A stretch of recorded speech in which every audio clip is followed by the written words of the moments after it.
हाय friends, Radhe Radhe. Aradhana Hindi academy में आप सभी का स्वागत है। जैसा कि फ्रेंड्स हम नई कविता पढ़ रहे थे और नई कविता के अंतर्गत गिरजा कुमार माथुर को पढ़ चुके थे। आज पढ़ेंगे केदारनाथ सिंह को। ओके फ्रेंड्स, तो स्टार्ट करते हैं। केदारनाथ सिंह जो है परीक्षा की दृष्टि से मोस्ट इम्पॉर्टेंट कवि हैं। इनका जन्म 1934 ईस्वी चकिया बलिया उत्तर प्रदेश में हुआ था। निधन 2018 ईस्वी में हुआ था। इनके उपनाम है मिट्टी की गंध का कवि और बिंब का कवि। इनको जो है मिट्टी की गंध का कवि कहा जाता था और बिंब का कवि भी कहा जाता था। इनके काव्य संग्रह हैं अभी बिल्कुल अभी, अभी बिल्कुल अभी 1960 ईस्वी में है।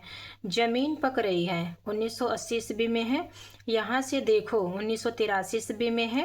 अकाल में सारस 1988 ईस्वी में है। इस पर इनको 1889 ईस्वी में साहित्य अकादमी पुरस्कार मिला। मोस्ट इम्पॉर्टेंट है अकाल में सारस। इस रचना पर इनको 1883 ईस्वी में साहित्य अकादमी पुरस्कार से सम्मानित किया गया था।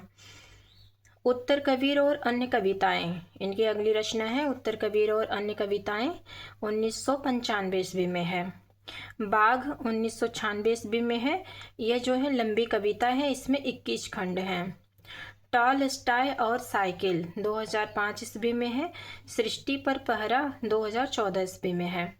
इनकी आलोचनात्मक रचनाएं हैं कल्पना और छायावाद, आधुनिक हिंदी कविता में बिंब विधान, मेरे समय के शब्द, मेरे साक्षात्कार। इनका कहानी संग्रह है कब्रिस्तान में पंचायत। संपादित रचनाएं हैं ताना बाना, समकालीन रूसी कविताएं। इनकी संपादित पत्रिकाएं हैं, पहला है कविता दशक, दूसरा है शब्द। प्रसिद्ध कविताएं हैं बनारस, मुक्ति, अकाल में दूब, विहान और नींद, काली मिट्टी, बैल, अकाल का सारस। लंबी कविताएं हैं बाघ, इसमें 21 खंड हैं। उत्तर कबीर, इसमें 19 खंड हैं। संपूर्ण साहित्य के लिए 2013 ईस्वी में इनको ज्ञानपीठ पुरस्कार से सम्मानित किया गया। इनकी चर्चित कविताएं हैं, चर्चित पंक्तियां हैं मुझे विश्वास है यह पृथ्वी रहेगी और यदि कहीं नहीं तो मेरी हड्डियों में। मुझे ऐसा लग रहा है फ्रेंड्स ये वाला इनको हम पिछली वीडियो में देख चुके हैं, लेकिन कोई बात नहीं, इसमें भी देख लेते हैं। मुझे रामचंद्र शुक्ल की मूछें आ गईं। उसे पता था जिधर से भी उठता है धुआं उधर से आती है आदमी होने की गंध। आलोचकों के मत हैं केदारनाथ सिंह लोक संस्कृति के रक्षक कवि हैं। किसने कहा? डॉक्टर नमोर सिंह ने। केदारनाथ सिंह की कविताओं का मूल स्वर प्रगतिवादी है, डॉक्टर बच्चन सिंह ने कहा। इनकी कविताओं में गांव और शहर, लोक और आधुनिकता, चुप्पी और भाषा के बीच संवाद चलता रहता है, नलिन विलोचन शर्मा का कथन है। रचनाओं के संदर्भ में विशेष तथ्य क्या क्या हैं?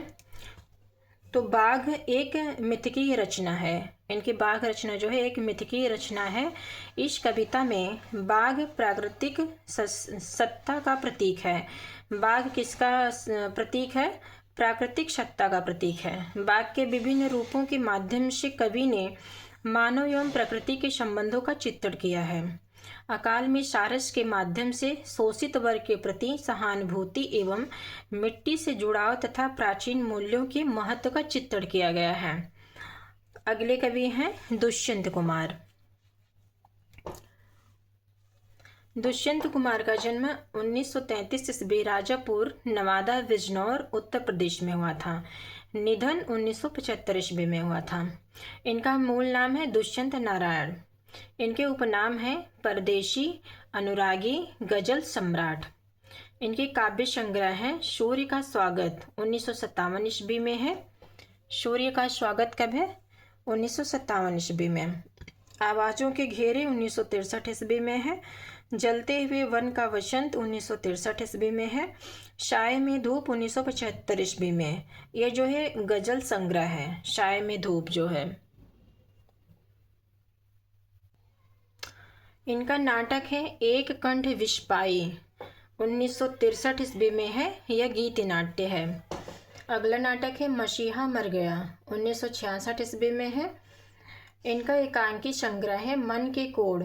मन के कोड कब है? 1957 ईस्वी में। इनका उपन्यास है छोटे छोटे सवाल। छोटे छोटे सवाल 1964 ईस्वी में है। आंगन में एक वृक्ष 1979 ईस्वी में है। 1969 ईस्वी में है। आंगन में एक वृक्ष कब है? 1969 ईस्वी में। दोहरी जिंदगी 1966 ईस्वी में है। इनकी आलोचनात्मक रचना है चेतन एक अध्ययन। चेतन एक अध्ययन कब है? 1970 ईस्वी में है। इनकी चर्चित पंक्तियां हैं, हो गई है पीर पर्वत सी पिघलनी चाहिए, बाढ़ की संभावनाएं सामने हैं, इस नदी की धार से ठंडी हवा आती तो है। इनकी पंक्तियां हैं। अगली कवि हम देखेंगे प्रभाकर माचवे को। प्रभाकर माचवे का जन्म 1917 ईस्वी ग्वालियर मध्य प्रदेश में हुआ था। निधन कब हुआ था? 1991 ईस्वी में। इनका पूरा नाम है प्रभाकर बलवंत माचवे। पूरा नाम क्या है प्रभाकर माचवे का? प्रभाकर बलवंत माचवे। इनका उपनाम है विश्वबंधु। उपनाम क्या है? विश्वबंधु। इनके काव्य संग्रह कौन कौन से हैं? तो इनके काव्य संग्रह है स्वप्नभंग 1954 ईस्वी में है। अनुच्छड़ 1959 ईस्वी में है। तेल की पकौड़ियाँ 1961 ईस्वी में है। मेपल 1965 ईस्वी में है। जहाँ शब्द है 1966 ईस्वी में है। इनके निबंध संग्रह हैं खरगोश की सींग। खरगोश की सींग जो है 1950 ईस्वी में है। बेरंग 1957 ईस्वी में है। इनके उपन्यास हैं पुत्र असंग 1948 ईस्वी में है। पुत्री चेतना 1950 ईस्वी में है। परंतु इनका एक उपन्यास है परंतु 1952 ईस्वी में है। प्रमुख कविताएं हैं इनकी राही से चांद चूहा सब जान गया है। चूहा सब जान गया है। अश्वत्थ कापालिक पालतू माता के मृत्यु पर इनकी कविताएं हैं। चर्चित पंक्तियां हैं, इस मुसाफिरी का कुछ न ठिकाना भैया, यहाँ हार बन गया आदन सा दाना भैया। अगली पंक्तियां हैं, कापालिक हंसता है पगले तू क्यों उसमें फंसता है, रे दुनियादारी ये महीन मलमल की शारी। ये भी इनकी एक चर्चित पंक्तियां हैं। अगले कवि हैं श्रीकांत वर्मा। श्रीकांत वर्मा का जन्म 1931 ईस्वी बिलासपुर छत्तीसगढ़ में हुआ था। निधन 1986 ईस्वी में हुआ था। निधन कब हुआ था? 1986 ईस्वी में। इनके काव्य संग्रह है भटका मेघ 1957 ईस्वी में है। माया दर्पण 1967 ईस्वी में है। दिनारंभ 1967 ईस्वी में है। मगध 1984 ईस्वी में है। इस पर इनको 1987 ईस्वी में साहित्य अकादमी पुरस्कार मिला। गरुड़ किसने देखा, अगली रचना है गरुड़ किसने देखा 1986 ईस्वी में है। इनकी कहानी संग्रह है झाड़ी 1964 ईस्वी में है। संवाद 1969 ईस्वी में है। दूसरे के पत्र 1984 ईस्वी में है। अर्थी 1988 ईस्वी में है। ठंड 1989 ईस्वी में है। बांस 1993 ईस्वी में है। साथ 1994 ईस्वी में है। इनके उपन्यास हैं साहित्य दूसरी बार ये 1968 ईस्वी में है। अश्वत्थ और ब्यूक ये रचना इनकी अपूर्ण है। ये उपन्यास इनके अपूर्ण हैं। इनका यात्रा वृतांत है आलोपों का रथ।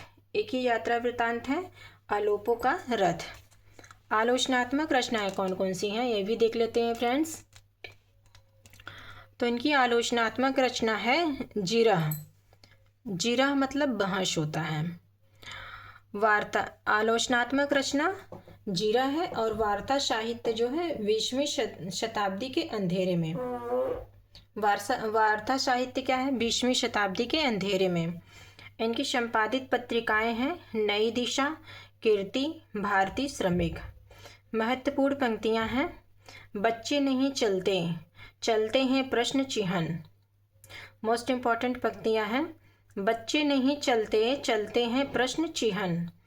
दूर उस अंधेरे में कुछ है जो बजता है, वहाँ नदी घाटों पर थक कोई सोया है, शायद वह यात्रा है। श्रीकांत वर्मा की समस्त रचनाओं का प्रकाशन श्रीकांत रचनावली नाम से 2 खंडों में हो चुका है। अगले कवि हैं भारत भूषण अग्रवाल। भारत भूषण अग्रवाल जो है मोस्ट इम्पॉर्टेंट कवि हैं। इनका जन्म 1919 ईस्वी मथुरा उत्तर प्रदेश में हुआ था। निधन 1975 ईस्वी में हुआ था। इनके काव्य संग्रह हैं। काव्य संग्रह के ट्रिक है, छवि जागते रहो, छवि जागते रहो, मुक्ति मार्ग में वो कागज अनुपस्थित एक उतना ही है। छवि जागते रहो, मुक्ति मार्ग में वो कागज अनुपस्थित एक उतना ही है। छवि के बंधन 1941 ईस्वी में है। जागते रहो 1942 ईस्वी में है। मुक्ति मार्ग 1947 ईस्वी में है। वो प्रस्तुत मन 1963 ईस्वी में है। कागज के फूल 1963 ईस्वी में है। अनुपस्थित लोग 1965 ईस्वी में है। अनुपस्थित लोग 1965 ईस्वी में है। एक उठा हुआ हाथ 1970 ईस्वी में है। एक उठा हुआ हाथ कब है? 1970 ईस्वी में। उतना वह सूरज है, उतना वह सूरज है 1977 ईस्वी में है। इस रचना पर इनको 1978 ईस्वी में साहित्य अकादमी पुरस्कार से सम्मानित किया गया था। इनके एकांकी संग्रह है महाभारत की एक सांझ 1981 ईस्वी में है। पलायन 1982 ईस्वी में है। युग युग 5 मिनट 1983 ईस्वी में है। इनके संस्मरण है लीक अलीक 1980 ईस्वी में है और मोस्ट इम्पॉर्टेंट हैं। संपादित पत्र पत्रिकाएं कौन सी हैं? तो समाज सेवक, समाज सेवक जो है मारवाड़ी पत्र कोलकाता से प्रकाशित है। तो फ्रेंड्स अगले कवि को देखेंगे हम जगदीश गुप्त को। डॉक्टर जगदीश गुप्त। इनका जन्म 1924 ईस्वी शाहबाद हरदोई उत्तर प्रदेश में हुआ था। निधन 2001 ईस्वी में हुआ था। इनके काव्य संकलन है नाव के पाँव 1955 ईस्वी में है। शब्ददंश 1955 ईस्वी में है। शंबुक 1956 ईस्वी में है। हिमबद्ध, हिमबद्ध जो है 1956 ईस्वी में है। आदिम एकांत 1957 ईस्वी में है। बहुलोचना नदी 1957 ईस्वी में है। साज 1957 ईस्वी में है। गोपा गौतम 1958 ईस्वी में है। बोधि वृक्ष 1958 ईस्वी में है। जयंत 1959 ईस्वी में है। इनकी आलोचनात्मक रचनाएं कौन कौन सी हैं वो भी देख लेते हैं। तो इनकी आलोचनात्मक रचना है केशवदास। केशवदास 1956 ईस्वी में है। नई कविता स्वरूप और समस्याएं 1960 ईस्वी में है। इनकी संपादित रचनाएं कौन सी हैं? रीति काव्य संग्रह 1962 ईस्वी में है। हिंदी काव्य में प्रकृति 1962 ईस्वी में है। नवधा 1963 ईस्वी में है। इनकी संपादित पत्रिकाएं हैं त्रयी। पहला है त्रयी 1953 ईस्वी में है। दूसरा है नई कविता 1954 से 1998 ईस्वी तक। अगले कवि हैं फ्रेंड्स शकुंतला माथुर।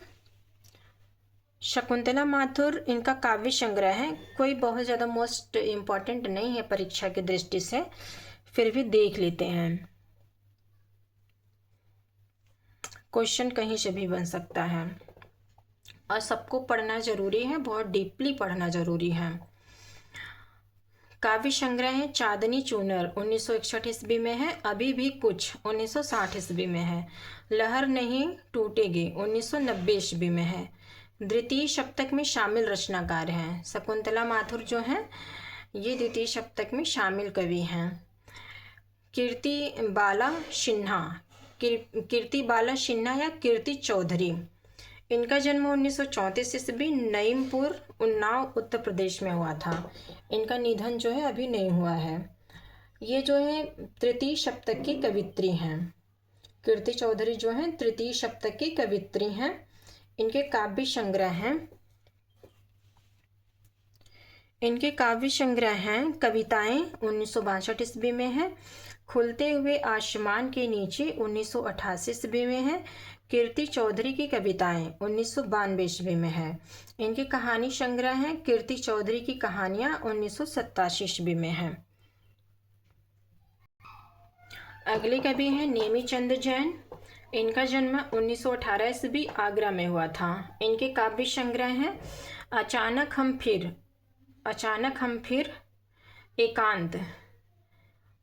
अचानक हम फिर जो है 1959 ईस्वी में है और एकांत भी इसको बना देते हैं 1959 ईस्वी में है। एकांत भी जो है 1959 ईस्वी में है।